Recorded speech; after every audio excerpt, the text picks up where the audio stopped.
All right, everybody, it's 7 o'clock on the dot.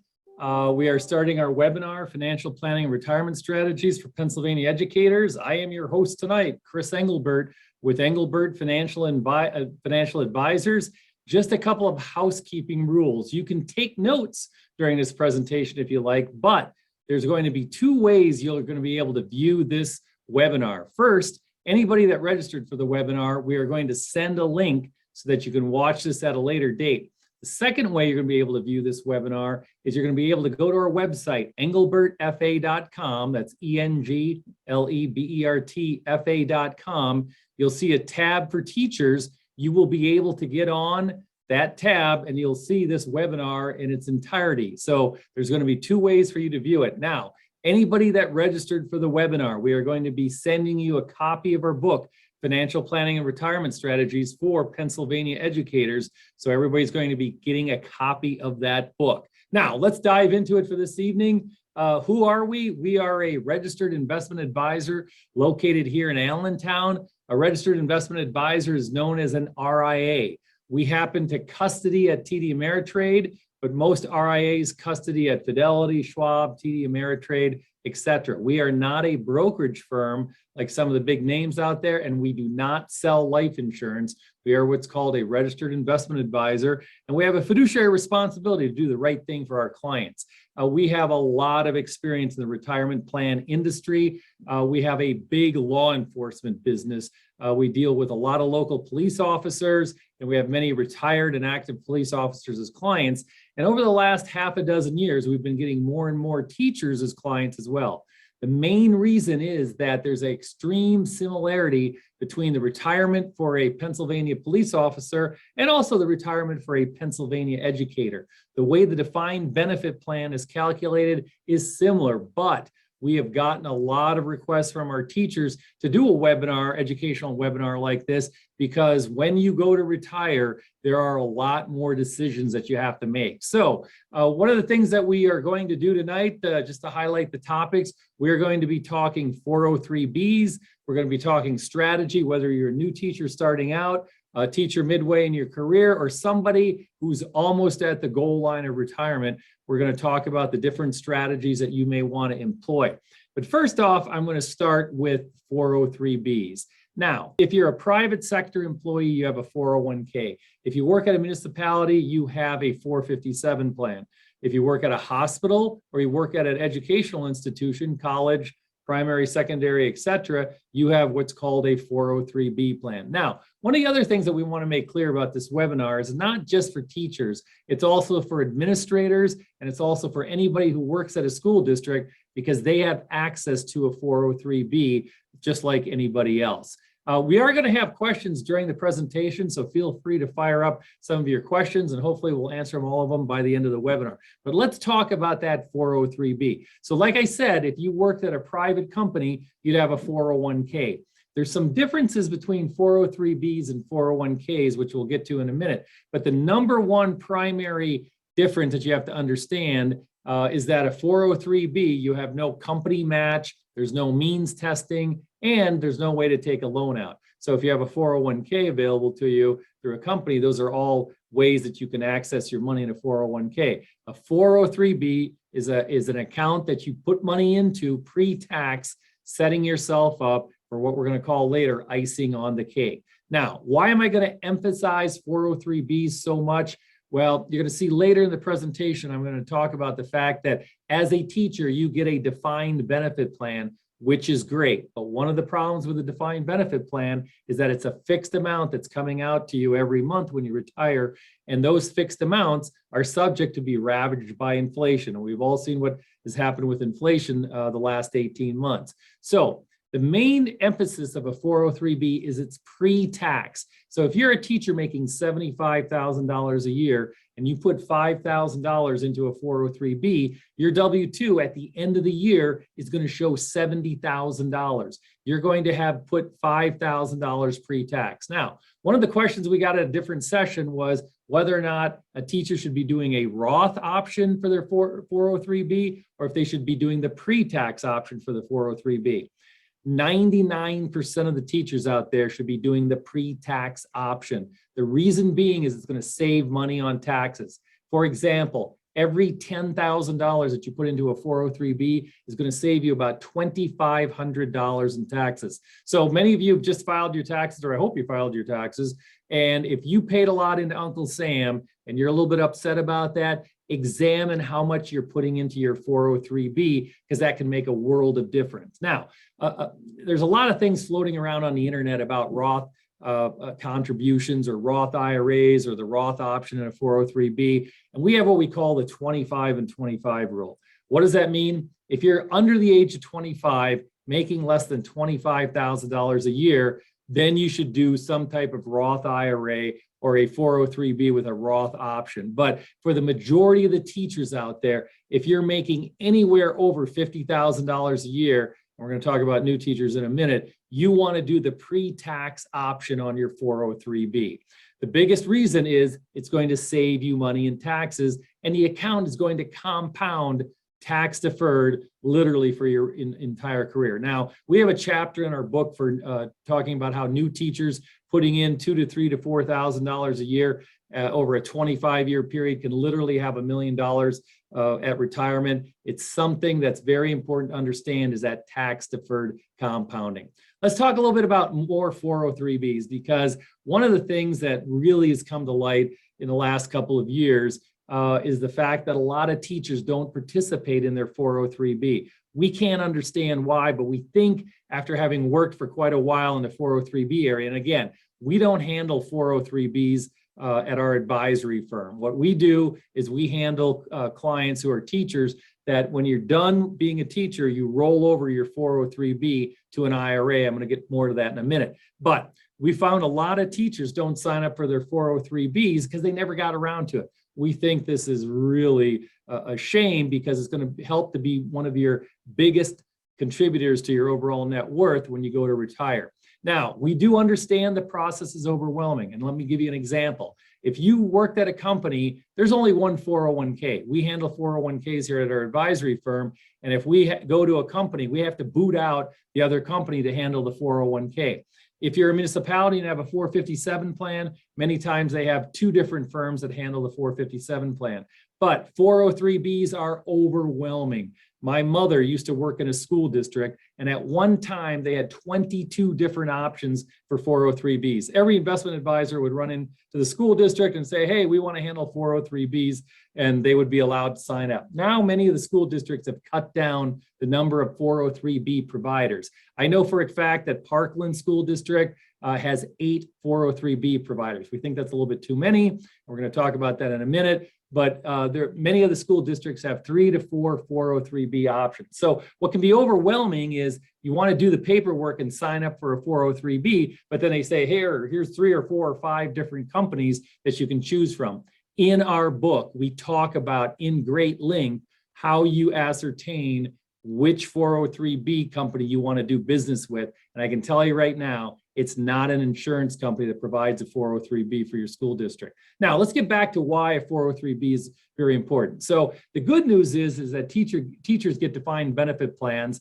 The bad news is they get a defined benefit plan. What do we mean by that? Most teachers retire earlier than most of the population out there. Many teachers retire between the ages of 58 and 62. They make it that long. And the thing is that from an actuarial assumption, women can live to age 87 and men living to age 86. So you literally have another 30 years that you can live, after you decide to retire, from teaching or working in a school district, et cetera. Now, but one of the things, again, getting back to it, why you want to get your 403B going is that because, again, it's literally icing on the cake. And what we mean by that is that you will be saving money pre-tax and building up a 403B plan that eventually you roll over to an IRA. So again, you need to talk to a financial advisor. We have reviewed dozens of different school districts as far as the 403B options, and we can tell you what some of the better 403B options are and help guide you. Again,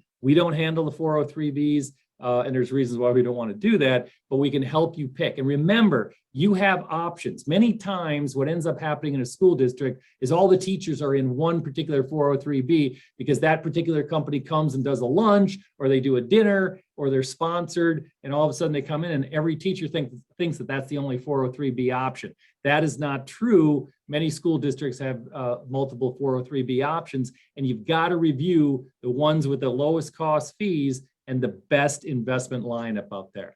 So let's talk about strategy for a minute. We'll get back to 403Bs. I'll make some additional comments in it. But one of the things we talk about in our book is where you are in your career as a teacher. And hopefully there's some younger teachers on here, but what ends up happening is when you first become a teacher, you get inundated with paperwork from the district center. You've got to fill out all kinds of paperwork as far as your health go. You got to, do your options as far as what your retirement options are. And again, one of the things that's extremely difficult is that PSERS does give you options as far as your defined benefit plan. You should really explore whether or not your career is going to be teaching forever. You may not want to take some of the options that they have as far as what PSERS offers. But again, that's another story. So let's talk about the different teachers and where you are in stage as far as your life goes. So if you're a new teacher, and we write extensively about this, we have a whole chapter for new teachers in our book, is make sure you understand what type of pension plan you're in.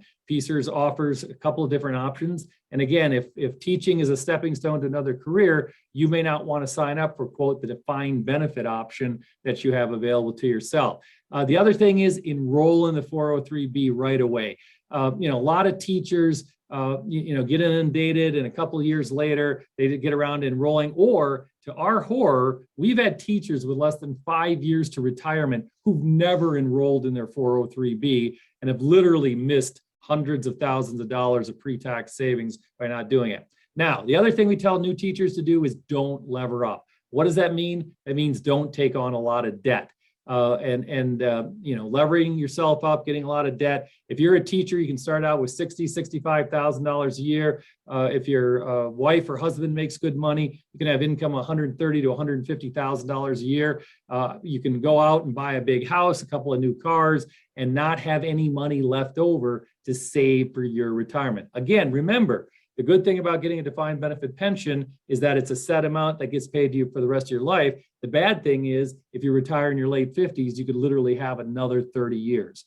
If you're in the middle point of your career, you've got some decisions to make. Obviously, you should be in your 403B, but we hear it all the time from teachers like, hey, we got a house, we got kids, we're trying to save for college. What are we trying to do? And I still say you got to pay attention to your 403B, because if you don't, you're not going to get to the retirement goal line. Now, the other question I get from new teachers and teachers in the middle part of their career is, how much should I actually save in my 403B?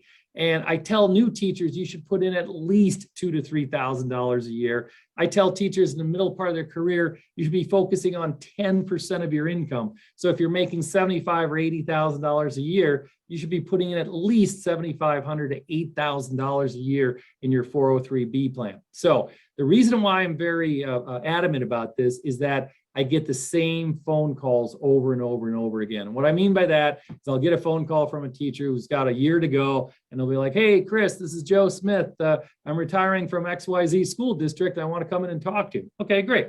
Joe Smith comes in, he brings in all his paperwork. He shows what his PSERS retirement is going to be. He shows what his 403B is going to be and how much money he has in 403B. And invariably, every single time the conversation goes, wow, I wish I would have saved more. I've never had anybody say, hey, I saved too much, I should have bought a bass boat. They all say the same thing, I wish I would have saved more. Now, remember, what's going to happen with your 403B when you retire? You're going to be rolling that over to an IRA, and I'll get more to that in a minute. But let's get to those teachers who have less than 5 years from retirement. You should have a financial advisor that you're meeting with every year. You've got to understand the differences between the financial advisors that are out there. An insurance salesman is not a financial advisor. We've had people come to us going, oh yeah, I talked to an insurance guy, and guess what? Everything that he told me, every solution was insurance. Well, obviously there's a reason for that. We are a registered investment advisor. We think that's the best place to be as far as clients go. And I'll tell you how we operate. If you have a $100,000 account, we charge 1.25% to manage that account. So we charge about $1,250 a year to manage the account. We bill it quarterly. It's not 1.25 per quarter, it's 0.3125. There's no transaction costs. You're not locked in for a long time. We literally manage your account, whether it's an IRA, an individual account, etc. We are also what they call product agnostic, which means that we do not promote any particular investment product. We don't sit there and talk about, hey, you should only use XYZ funds, or hey, we try to find the best investment solution for you. And we also try to get you as close to the end investment as possible to keep your overall fees lower, is what we're trying to do. So let's say you're close to retirement. You've got to look at your retirement calculation every year that you get the sheet. You need to log on to PCERS and make sure that the information that you have on PCERS is accurate. We've seen situations where hire dates have been wrong, birth dates have been wrong. You got to remember, it's a government agency. And so what ends up happening is that many times, so they get wrong information. So make sure when you log on to PCERS that all the retirement information is correct. The other thing you got to develop is a strategy. Do you have kids finishing up college? Do you have a big mortgage? Are you over leveraged? And you got to really start to plan for your exit from teaching. And that's why, like I said, if you're a teacher with less than 5 years to retirement, make sure you meet with your financial advisor at least once a year. We got to give you a game plan. So let's talk about what happens at retirement. So what happens at retirement is that you've got your 403B plan that we've hopefully told you to be contributing for throughout your career. Your 403B plan should be a couple of $100,000 is what it should be. That 403B plan, when you leave teaching, gets rolled over to an IRA. Everything ends up just like all drains lead to the ocean. Like my wife likes to say from Finding Nemo, everything eventually ends up in an IRA, which is a good thing. So your 403B transfers over to an IRA. There's no tax consequence to do it. It just rolls over, and it usually rolls over in about 2 to 3 weeks when you're done being a teacher. Remember, an IRA is like an empty glass. You can hold a multitude of investments in it. We're going to talk to you about in a little minute about some of the investments you don't want in your IRA. But number one, you've got your 403B, you're retiring, you need to open an IRA first. Once you get that IRA open, then you can fill out your paperwork and you can have both your PCERS contributions and interest rolled over and your 403B rolled over as well. So obviously the reason why you want to do that is there's a lot of tax advantages to rolling everything over. You never want to leave your money behind as far as a 403B, and you certainly, literally 99% of the options that we've seen for teachers when they retire is that you are given the option to take out your contributions and interest. 99% of the time, you're going to roll over those contributions and interest to an IRA. So now you've got this IRA, you've rolled over your big 403B, hopefully, you've rolled over your contributions and interest, you now have this lump of money. We're going to give you a couple of tips that you want to do. Number one, many school districts will cash out your vacation time. Now, I know Parkland does this, which is really good, is they will literally put 100% of your vacation time right into the 403B. That's a great idea. If you're getting a lump sum check at the end of your career of 20 or 30 grand, you do not want to get that check paid out to you, because if you do, you will be taxed at literally 50%. It goes through the payroll tax system and you end up literally losing 50%. Always roll the money over into your 403B, because then the 403B goes to an IRA, and then that way it's in an IRA, and then you can take the money out as you need it and hopefully be in a much, much lower tax bracket. If your school district doesn't do this automatically, I would talk to them about it at least 6 months ahead of time and say, hey, listen, I know I'm going to be cashing out my vacation pay, et cetera, and getting a lump sum check when I walk out the door.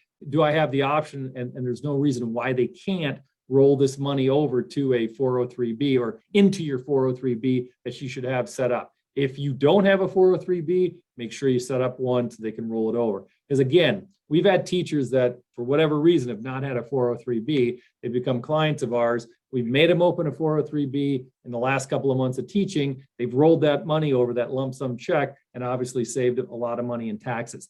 The other thing that we strongly recommend doing is you got to understand a 403B has many different investment options in it.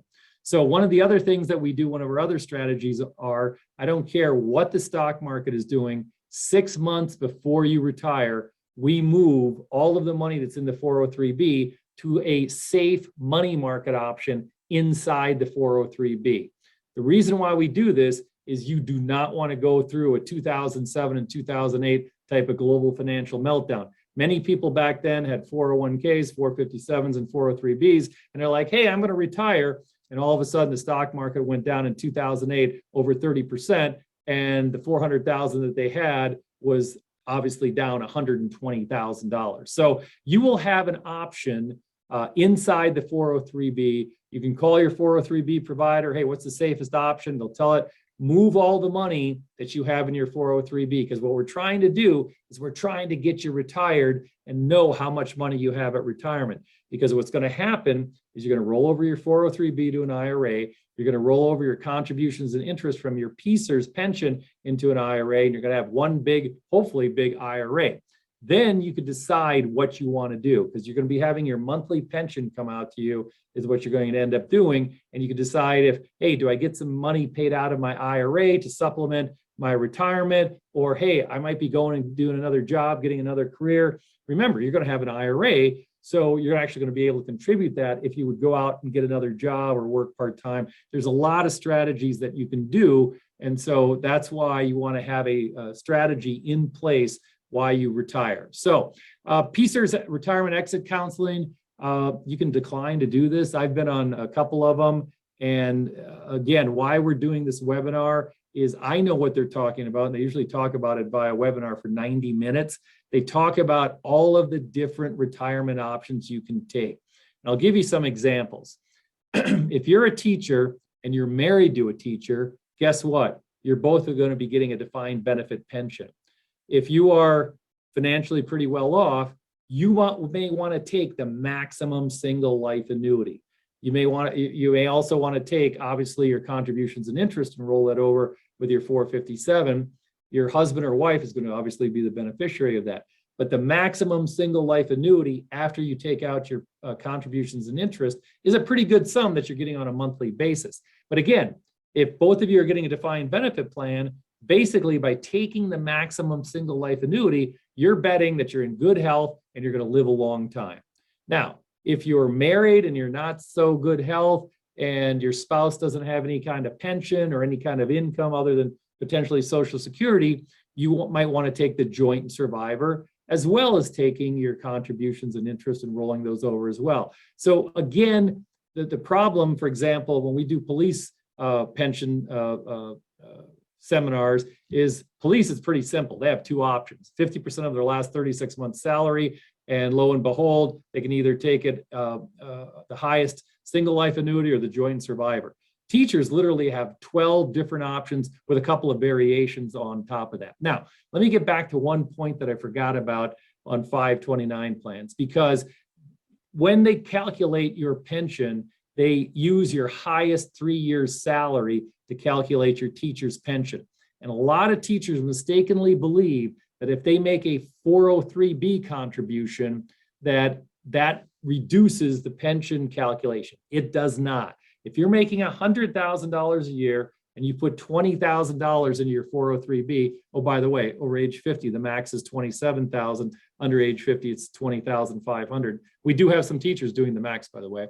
But let me get back to it. So if you're making $100,000 a year and you put $20,000 into your 403B, your W-2 is still going to show $80,000 for tax purposes, but for the pension calculations, they always take the gross W-2 number. So don't worry about the fact there was a rumor going around a couple of years ago that, hey, you don't want to do your 403B the last couple of years because that hurts your pension calculation. That is totally false. Doing your 403B does not. But I would strongly urge you to get a financial consultant or a advisor who's versed in teachers' pensions to take a look at your PSERS sheet that you get and figure out which option, depending upon your situation, is best for you. So you got to understand that, that decision, once you make it, is irrevocable. So if anybody has any questions, feel free to fire them up. We're taking our questions as they go here and answering them for you. So let's say you're literally at the 1 yard line. Again, what ends up happening is that you roll over your 403B and you roll over your contributions and interest from your PSERS pension. Now, just to give you a little heads up how long it takes, because we do this quite a bit, and obviously June is the end of school year, and that's when most teachers leave. Your 403B takes about 3 to 4 weeks to roll over to your IRA. The PSERS contribution and interest take literally about 3 months. Sometimes people are very worried because they've signed all the paperwork, they've put it in, and they retired in June, and they don't see anything coming in. And literally it comes in around mid to late August is what it ends up doing. So, there's a lot of unknowns out there when people go to retire. That's why I strongly suggest you have a financial advisor that's helping you to guide you as to what you do. Now, remember, you're going to have this gigantic IRA, hopefully, because you've listened to us and read our book. But one of the things that we want to talk about is this IRA is like an empty glass. You can put many different investments. You can put bank CDs, stocks, bonds, exchange traded funds, mutual funds in it. One of the things that I would be extremely careful about is talking to an advisor that recommends a tax deferred annuity. And the reason being is, if you think about it, a tax deferred annuity is a tax deferred account onto itself. Basically, you put money into a tax deferred annuity, it grows tax deferred, you then take the money out and pay taxes on it. An IRA is a tax deferred account as well. If you go to our website, we have one tab where we do a lot of videos. I did a video a couple of months ago about tax deferred annuities and why you don't want them inside an IRA. A Cliff Note version I'll give to you right now is that tax deferred annuities, in order to make them tax deferred, have what's called mortality expense or a little bit of life insurance on them. Well, that makes them very expensive because that mortality expense is 1.5% to as much as 2% every year. You add in the investment fees and you have an expense of anywhere from 2.5% to 3.5% in a tax deferred annuity. And one of the things that, it really kind of irks me is that many advisors or so-called advisors will say, hey, Mr. Jones, we've been handling your 403B. There are a lot of insurance companies that handle 403Bs in school districts, and I can do an entire webinar on why that's a bad idea, but they're still out there. The majority of 403B plans are handled by quasi or insurance companies. And so what happens is the advisor suddenly gets a hold of you 6 months before you retire and say, hey, listen, you're going to have to roll this money over, your contributions and interest. And oh, by the way, your 403B is going to get rolled over too. How about if I'm going to suggest that you do what's called a guaranteed income annuity. I could literally go on for an hour on why that's a bad idea. But first of all, let's think about this. Why are you putting a tax deferred investment inside of a tax deferred investment? I'll tell you the main reason why, and if anybody wants to guess why many of these people recommend annuities inside of IRAs, I'll say going once, going twice. Anybody can think why they would put an annuity inside of an IRA? Anybody? I can tell you the number one reason is commission rates. Tax deferred annuities have front end, what's called a front end commission of anywhere from 5 to 15%. If you're unfortunate enough to get a indexed annuity salesperson, those commissions are 15%. Typically, regular annuity salesmen will charge 5%. So let's think about this for a minute. You've got $200,000 of contributions and interest from your PSERS pension that you're going to roll over. You got $100,000 from your 403B that you're going to roll over to an IRA. You've got $300,000 total that you're going to roll over. Many investment professionals know about this, especially the insurance guys that are hanging around, monitoring 403Bs at a school district, because they see it and they know you're retiring. They know how much money you're going to roll over. That $300,000 is easily going to generate $15,000 of commission right up front. So if you get solicited by one of these people, always ask them, why are we putting an annuity inside of a tax deferred account? Or why are we putting an annuity inside an IRA? Again, we have an extensive chapter on why you do not want to do this. We think it's a bad idea, and we can show it to you step by step. So the other thing that you have to consider is sometimes there's a gap. Sometimes you have a school district that will provide some medical benefits. Sometimes you have a gap until age 65 Medicare. Remember, you're going to have a big IRA that's going to be managed, and you're going to be able to access that. But remember, any money you take out of an IRA is literally considered taxable income. So you've got to be careful, and you got to come up with a strategy. We've seen teachers go, hey, Chris, I got $40,000 left on my mortgage. How about if I take $40,000 out all at once? Bad idea. Typically what you want to do is watch what your total income is and then structure how much money you move from your IRA so that you don't pay too much in taxes. And that's probably the biggest strategy that a lot of people forget about. Again, the other thing that we do a lot of counseling on is, what's your game after, you retire? I mean, are you going to pick up some part-time work? Are you totally retiring? Hopefully. But again, if you pick up some part-time work, you got to be careful how much you take out of your IRA, because once you take it out, you can't really put it back in unless you're working. You have to have W-2 income in order to make a contribution to an IRA. So anybody has any questions, feel free to hit me up on them. We had some really good questions in our other session about Roths. We had a question in our other session about how can you access your 403B. Now, one of the detractors of a 403B is it's literally a retirement account. So once the money goes in there, if you are no longer a teacher, you can roll that 403B over to an IRA, and then you could have some access on it. Depending upon how old you are, there might be some penalties, etc. But putting the money into the 403B is literally saving for your retirement. So imagine this: you roll over your money, your 403B gets rolled over, you roll over your contributions plus interest, you've got a couple of $100,000 in an IRA. What we always try to tell teachers is that you're going to be getting your monthly pension, $50,000, $60,000, $65,000 a year, depending upon, where you are in your life. If you can live off of that, that would be great, because what we found is that about every 10 years, people need additional money. And so if you retire at 59, by the time you're 69, you may need to tap into your IRA to the tune of $1,000 or $2,000 a month. So let me talk about tapping into an IRA and what I call the burn rate on that. So if you have a $300,000 IRA, you can literally take out about 4% a year without really seeing that account burn down tremendously. 4% on 300,000 is $12,000 a year. So if you have a pension of $60,000 a year and you take out 4% from your IRA, you'd have literally $72,000 a year in income, from that standpoint. That may be enough if your house is paid for, if you've delevered, if you don't have a lot of bills, etc. That may get you to where you want to go. If you start cranking up your burn rate, if you start taking out 6%, 8%, even 10% of that IRA, obviously how long it's going to last, starts to speed up. And so I always tell people, think about it this way: if you have $300,000 in your IRA and you take out $50,000 a year, it's literally going to last about 8 years with earnings, from that standpoint. So again, you've got to be careful as far as how much money you take out of your IRA.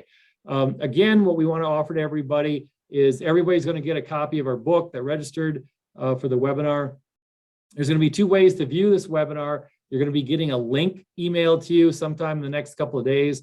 We're going to have this webinar up on our website so that you're going to be able to view it at any time you want. We strongly urge you to tell other teachers about our webinar, tell other teachers about our book.